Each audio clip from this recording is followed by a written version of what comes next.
सभी भक्तों को राधे राधे, जय श्री कृष्णा। भक्तों, आज हम सुनेंगे भाद्रपद माह के कृष्ण पक्ष की एकादशी अर्थात अजाह एकादशी व्रत कथा। अर्जुन ने कहा, हे पुंडरीकाक्ष, मैंने श्रावण शुक्ल एकादशी अर्थात पुत्रदा एकादशी का सविस्तार वर्णन सुना।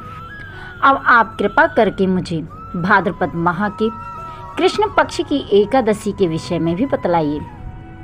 इस एकादशी का क्या नाम है तथा इसके व्रत का क्या विधान है?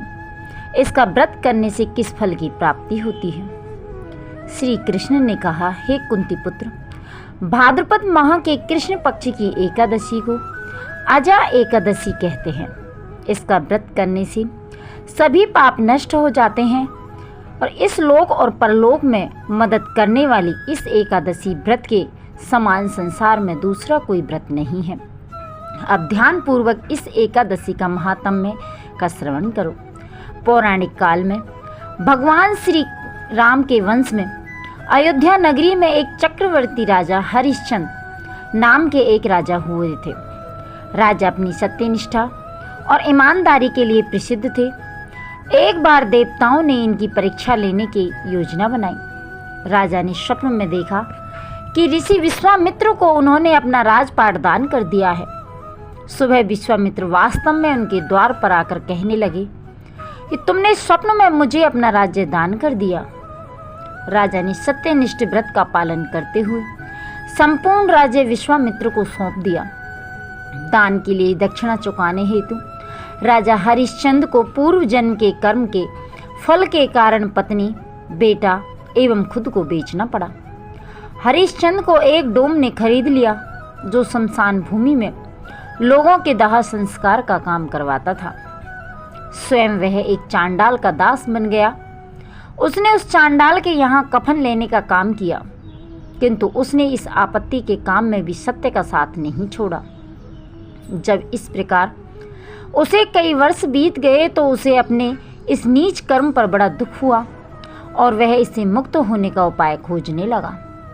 वह सदैव इसी चिंता में रहने लगा कि मैं क्या करूं, किस प्रकार इस नीच कर्म से मुक्ति पाऊं। एक बार की बात है, वह इसी चिंता में बैठा था कि गौतम ऋषि उसके पास पहुंचे। हरिश्चंद्र ने उन्हें प्रणाम किया और अपनी दुख भरी कथा सुनाने लगे।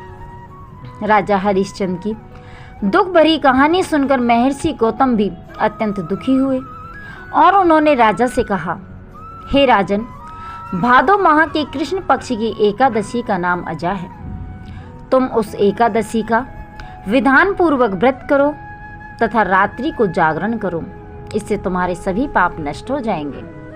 महर्षि गौतम इतना कहकर आलोप हो गए और अजा नाम की एकादशी आने पर राजा हरिश्चंद्र ने महर्षि के कहे अनुसार विधान पूर्वक उपवास तथा रात्रि जागरण किया। इस व्रत के प्रभाव से राजा के सभी पाप नष्ट हो गए।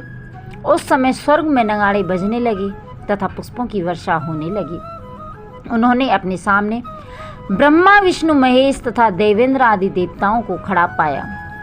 उन्होंने अपने मृतक पुत्र को जीवित तथा अपनी पत्नी को राजसी वस्त्र तथा आभूषणों से परिपूर्ण देखा। व्रत के प्रभाव से राजा को पुनः अपने राज्य की प्राप्ति हुई। वास्तव में एक ऋषि ने राजा की परीक्षा के लिए यह सब कौतुक किया था, परंतु अजा एकादशी के व्रत के प्रभाव से ऋषि द्वारा रची गई सारी माया समाप्त हो गई और अंत समय में हरिश्चंद्र अपने परिवार सहित स्वर्गलोक को गया।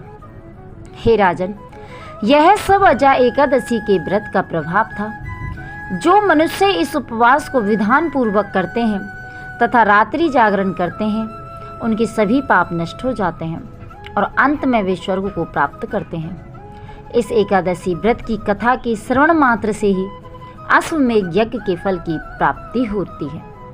भक्तों, यदि आपको हमारे द्वारा सुनाई हुई कथा अच्छी लगी तो लाइक करें, कमेंट करें और चैनल को सब्सक्राइब करें, जिससे आगे आने वाली और भी कथा और कहानियाँ आपको मिलती रहे। जय श्री कृष्णा।